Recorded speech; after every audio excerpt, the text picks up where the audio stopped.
discuss about alveolar bone.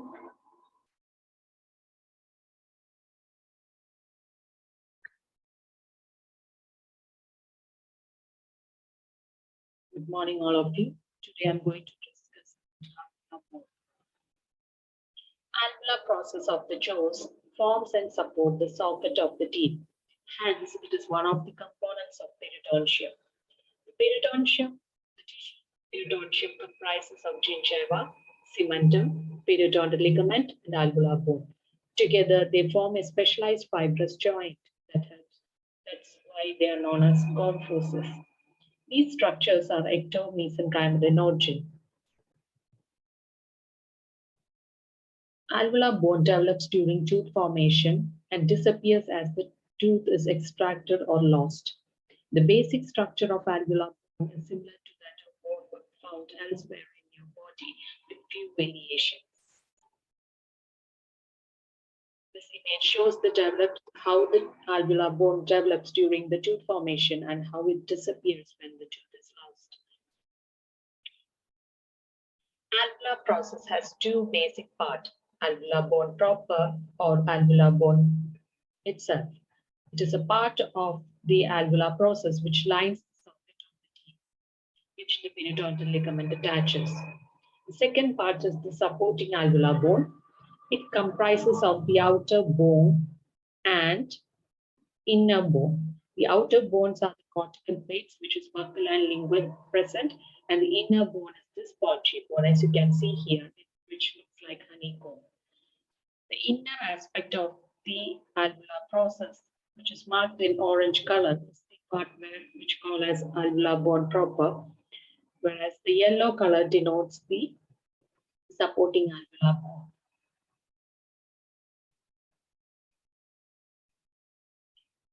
Let's see the definition.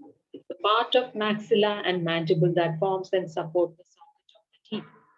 It forms when the tooth erects to provide the osseous attachment to forming periodontal ligament, and it disappears gradually after the tooth is lost. Let's see various functions of alveolar process.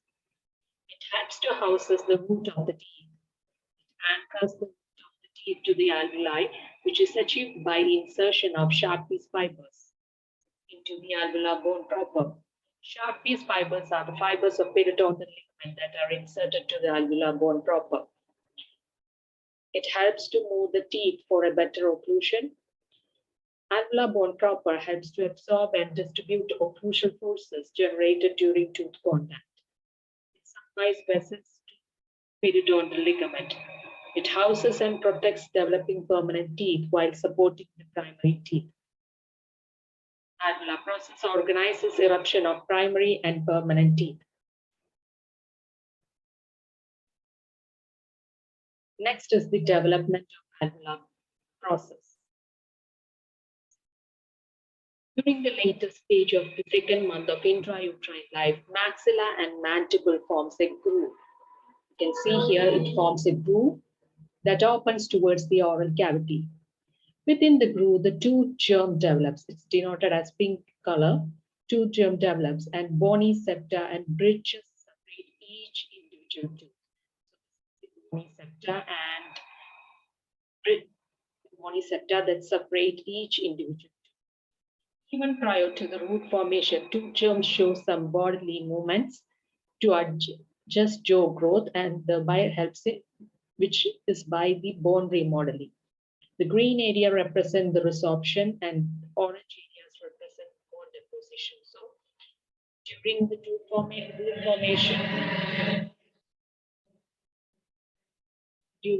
formation, it shows some bodily movements. Along the side, the cells of the dental follicle differentiate to form periodontal ligament and cementum. The cells of dental follicle again differentiate to osteoblast and form alveolar bone proper. The major change in the alveolar bone development occurs during root formation and function. So the root develops, alveolar proper increases in height, and free border of alveolar bone proper may have combined features of cartilage and bone. Hence, its called as chondroid bone. Now let's see the structure of alveolar bone proper. Based on adaptation to function, alveolar process is divided into two parts, alveolar bone proper and supporting alveolar bone. Like I said, alveolar bone proper is that part of the alveolar process that's lie close to the socket and give attachment to the periodontal ligament. Supporting alveolar bone is the remaining part of the alveolar bone process or alveolar process, which forms the cortical bones of buccal and lingual surface and also the spongy bone. There are different names for alveolar bone. Anatomically, it is called as alveolar wall, cribriform plate. Radiographically, it is called as lamina dura. Second number shows the trabecular bone or the spongy bone. The third one is the cortical plates, buccal and lingual surfaces.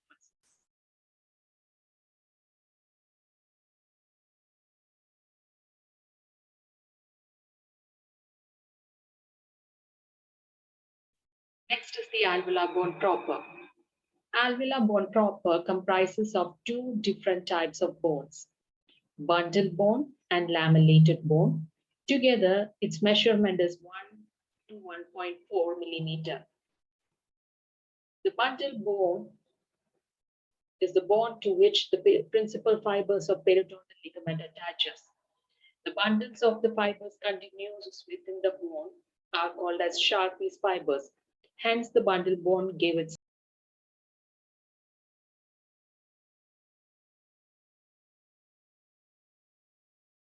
bundle bone represent areas of recent apposition and shows line of rest. It contains fewer fibrils than lamellar bone and appear darker and less mature than cementum. The fibers are mineralized at periphery. The fibers in the bundle bone is arranged in right angle to the Sharpie's fiber. Whereas lamellated bone, it contains osteons and surrounded by concentric lamellae. Some lamellae are arranged parallel to surface of the marrow spaces.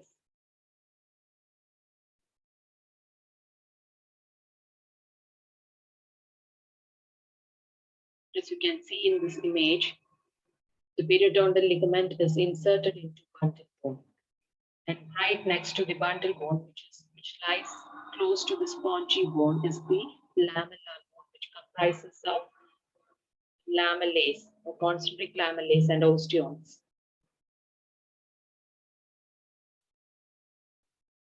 The histological section should be periodontal ligament attaches to the bundle bone. Bundle bone shows lines of rest. Right next to the bundle bone, it is the lamellar bone, which showing the osteons. See the fibers of periodontal ligament, which is called as Sharpie's fiber, attached to the bundle bone. The pink colored fibers represent the fibrils, which are lying perpendicular to the Sharpie's fiber. Again, it shows the histological section showing the Sharpie's fiber inserted into the alveolar bone.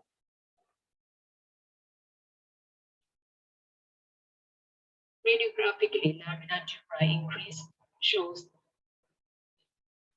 Radiographically, the image shows lamina dura. The alveolar bone appears to be highly radio-opaque. This is mainly because of thick bone without trabeculae.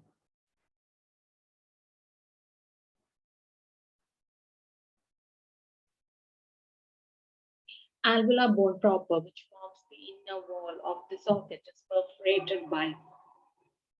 is perforated by small openings that carry branches of nerves and blood vessels in the periodontal ligament.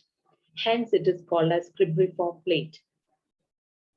The bone between the two teeth are also known as interdental septum, which comprises of completely cribriform plate. The interdental and interradicular septa contains perforating nutrient canals called Zuckerkant and Hirschfeld. The image shows the interradicular septa, which lies within the root of the same teeth, and between two adjacent teeth, you can see interdental septa. They contain nutrient canals.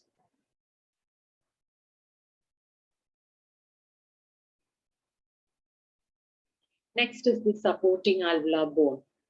The cortical plate forms the outer and inner plate of the alveolar bone. It is continuous with the cortex of maxilla and mandible. Cortical plates are thinner in case of maxilla. Thickest is in the premolar molar region of the mandible. The anterior region, the bone is thin with no spongy bone. Periodontal ligament may attach to the gingiva. Cribriform plate and cortical plates are separated by spongy bone, and it contains osteoles and lamelles, especially in cortical plate. Next is the spongy bone. There are two types of spongy bones you can appreciate here, type 1 and type 2. Type 1, the interdental and interradicular trabeculae are regular and horizontal in ladder arrangement. It is seen more often in mandible, whereas type 2 shows irregular arranged, numerous delicate interdental and interradicular trabeculae seen more often in maxilla.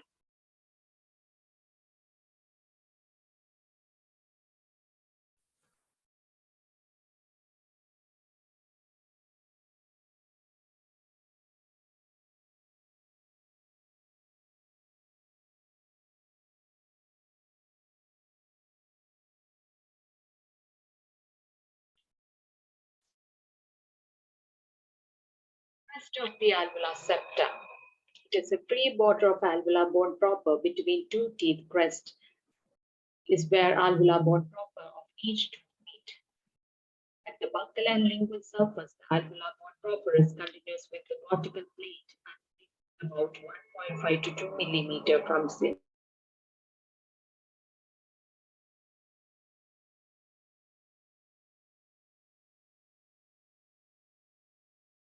crest of alveolar septa. Crest of alveolar septa is a free border of alveolar bone proper. Between the two teeth, the crest is where the alveolar bone proper of each tooth meet. At buccal and lingual surface, alveolar bone proper is continuous with the cortical plate at about 1.5 to 2 millimeter from cemento-enamel junction. In the healthy mouth, the distance between cemento-enamel junction and free border of alveolar bone is constant.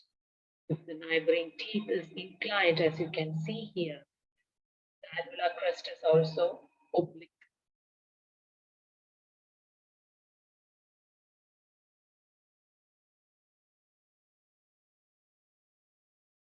Next is the internal reconstruction of bone.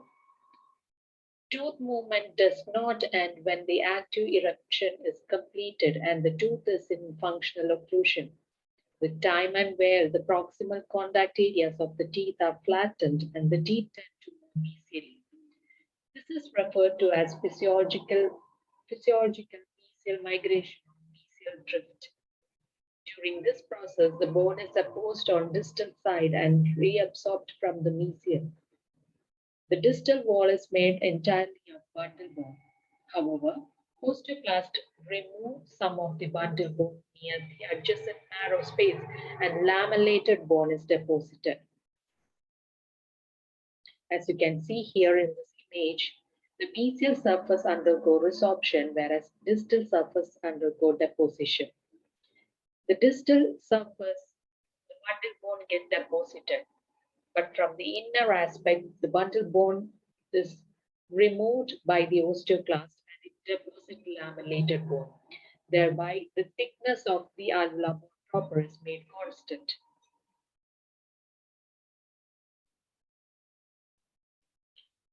On the mesial wall of the drifting tooth, the sign of active resorption is by presence of osteoclast. Here, mere thinning of bundle bone is seen because drifting does not occur altogether. There will be alternate resting period with detaching and securing of periodontal ligament. As you can see here, The resorption of the mesial surface doesn't occur altogether. There will be alternate securing and detachment of periodontal ligament. So the mesial wall resorption occurs step by step. During these changes, the compact bone may be replaced by the spongy bone and vice versa. The interdental septum show apposition on one side and resorption on other. If the alveolar bone proper is thickened by the apposition of bundle bone, interdental marrow spaces widen and advances in direction of apposition, and converse happens during the resorption of alveolar bone proper. When the deposition occurs, surface facing the marrow space.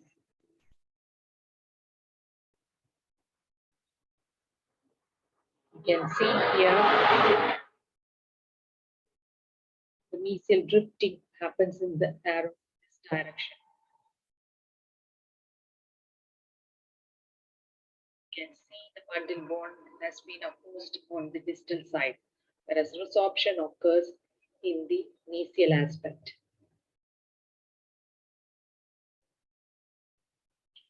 Bone is biologically highly plastic material. It helps in orthodontic movement. Bone is sensitive to pressure. Bone is resorbed at the site of pressure and bone is deposited at the site of tension. One of the examples of the adaptation of bone, the increased functional demand causes deposition, whereas decreased functional demand causes reduction in bone volume. For the healing of fractures and extraction of bone, immature bone is deposited, which will be soon replaced by the mature bone. The periodontal disease lead to alveolar bone resorption. Resorption can be vertical and horizontal pattern. The pattern of resorption after tooth loss, the labial aspect of the alveolar crest reduces first in width and height. In mandible, the alveolar ridge resorb downward and outward, whereas in maxilla, the resorption occurs upward and inward.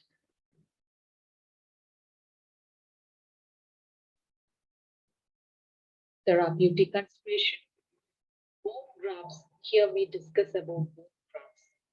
Bone grafts or synthetic material are used to fill defect in the bone and to provide structural support.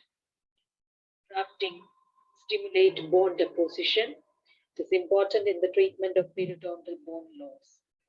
Procedure involving surgical replacement of the bone substitute material into the defect that can cause new bone formation and regeneration of periodontal ligament and cement.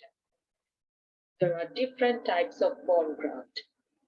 First one is autograft, allograft, xenograft, and alloplast. Autograft, the graft is taken from the host. In case of allograft, it is taken from another human donor. Xenograft is taken from animal donor. Alloplast is mainly synthetic material. This can be natural, or synthetic, or hydroxyapatite crystals, which could be ceramic, calcium carbonate, silicone containing glasses, and synthetic polymers. There is a term called as guided tissue regeneration. It is a dental surgical procedure that uses barrier membranes to direct the growth of a new bone and gingival tissue at the site of bone loss. Where there is insufficient volume and dimension of bone or gingival for the proper functioning, aesthetics, and prosthetic restoration. An example is expanded polytetrafluoroethylene. There are biologically mediated strategies which contain materials that can be premixed with the vehicle solution used as an adjunct to the periodontal surgeries. This would speed up the periodontal regeneration. Enamel matrix protein used as a topical applicator on the exposed root surfaces or bone to treat intra-bony defects and furcation due to moderate or severe periodontitis. The bone tissue re-engineering, which promote healing, regenerate and repair bone by using various combination of polymeric scaffolds, COGS or inductive factors. There are two types of scaffold, osteoconductive and osteoinductive scaffold. This completes the lecture.